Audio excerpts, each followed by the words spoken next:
Hey everyone. I know it's been a while since we've had a section connection and we've talked about it, so I just want to update you on a few things and just talk about what the future of this looks like. As I've talked to some of you that are involved, thank you for your feedback. As we've changed some things up and we've had this time of our gathering, prior to the gatherings, and we're not opening the doors until like 5 minutes before each gathering.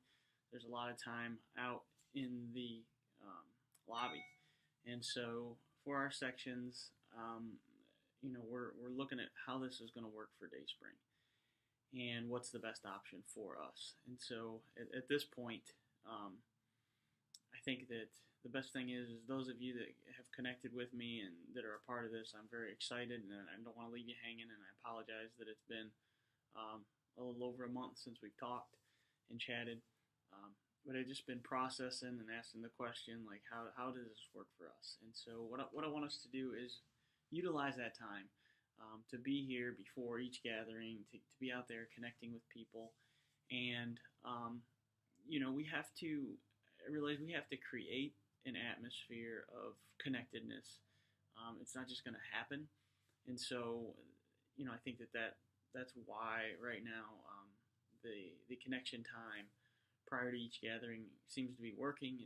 It's people are more accepting of it. I know there's some folks that don't care for it, but that's going to happen. I think for the most part, we're seeing some good connection happen between people. And so for us as the section team grows and evolves, I think that this is the place for us to start.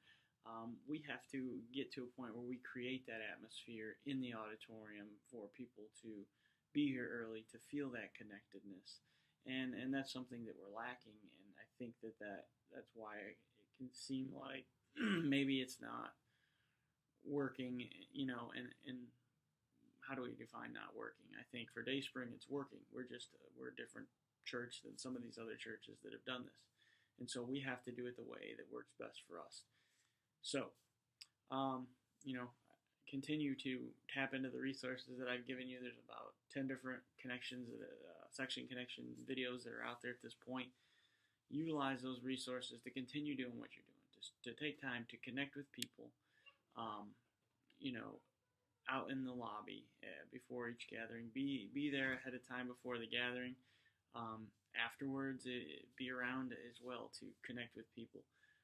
Strive to sit in the same section you were sitting in the auditorium for the gathering, and make it try to be strategic about it where you place yourself, because we're going to have 30 seconds of greeting time, so maybe try to place yourself by some folks that you didn't get to say hi to in the lobby, and also after the gathering, be out in the lobby, connect with people that maybe you saw in your section that you're sitting in, and go from there. I really feel that that's kind of where and how this is going to evolve until we have that atmosphere. As I looked at other churches that do this, they have an atmosphere of hanging out in their auditorium and that connectedness in there, and we have to create that, and so it's not going to happen overnight. So I thank you all for being patient with me. I thank you all for being willing to do this, to step up, and let's keep this thing moving forward and what's going to work for us here at Dayspring. And again, thank you so much for all you're doing to serve. If you have any questions, please feel free to email me at jb@dayspringchurch.com. We'll see you this weekend.